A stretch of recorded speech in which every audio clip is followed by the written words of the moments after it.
Okay, so this is the tutorial for BR3, which is the storyboard. You'll find that again, like all the other assignments or pre-production tasks in media, MEST2, task 3, broadcast, BR3, storyboard.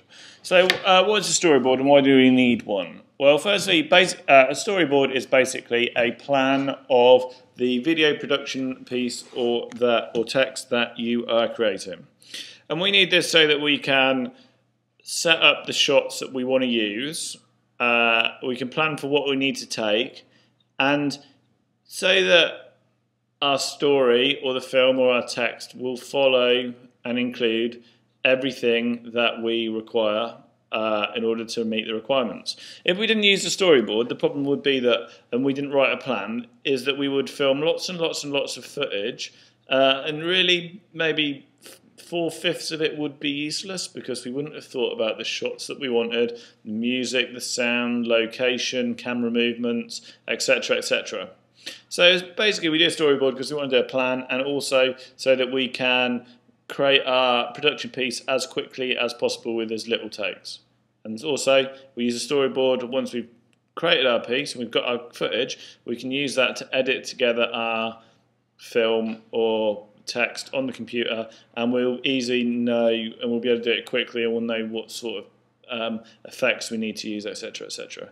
So what I'm going to do is I'm going to show you 2 storyboards in a second, but I just want to talk to you a little bit about the various things which are in the storyboards that you need to think about when you do yours. So the first thing we need to think about is we need to think about, and you need to show on that, are the various music, sound effects and audio which will happen in each of the scenes.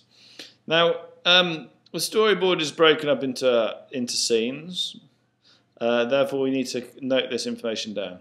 Then we'll also may want to mention the location. So this is a good thing to do for location is within your location selection document, which is BR5, which you're going to do, you can put down a number next to each of the locations that you picked. And then within your storyboard you can just put the name of the number. 1, 2, 3, so we know what location we're on. Also, you're going to show the action which takes place in the scene, and you can either do this through writing a brief action, for example, actor 1 is crying, or actor 1 is very upset, crying with her hands on her face, etc, etc. Or so you could write it, or you could show it in terms of visual pictures, the actions that are happening. The next thing you want to talk about is the transitions in there. How does the scene move from one scene to the next? Do you use a fade? Do you use a quick cut? Etc, etc. Then we're going to talk about camera movements and how the camera moves. Does it zoom in on something? Does it pan out? Does it pan from the right to the left? Etc, etc. And now, instead of writing that, you could probably show this with arrows drawn on the scene, showing the direction of the camera if you want, or you could write it. Finally, you're going to do an image. You draw a little picture of the shot that's taking place. And in this, we'll talk about our framing and composition. So what sort of camera shot are we going to use? Is it an extreme close-up? Is it a close-up? Is it a wide shot? Is it a medium close-up? Where the camera will be positioned, and the size roughly of the shot. So I'm going to show you an example. As we go down here, we've got some examples. We've got how to create a storyboard with a PowerPoint, which you might want to look at, and there's 2 examples. Example 1's the best. So this is what we've got, look. So when we create it, it's really important to make sure that you take into account these things. Shot type and length. For example, number 1 here, we've got extreme close-up, 3 seconds. Long shot, 3 seconds.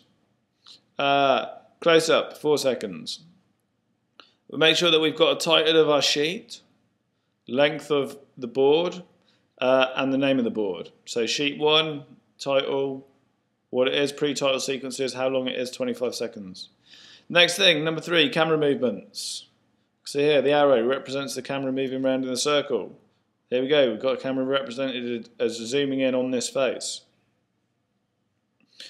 Number 4, sound effects, sorry, which I've spelled wrong. Okay, so SX, rain, door slamming, car starts, voiceover. Sound effects, terrifying, breathing, sob, voiceover. Speech and action, number 5. Okay, so here's some speech. She was just, like always there on a Friday, in brackets, girl flicks hair and laughs off screen, looks off screen. Actions. Again, like I said, she was nothing special, no difference to any of us, and I told you, blood drips in pool. There's the action.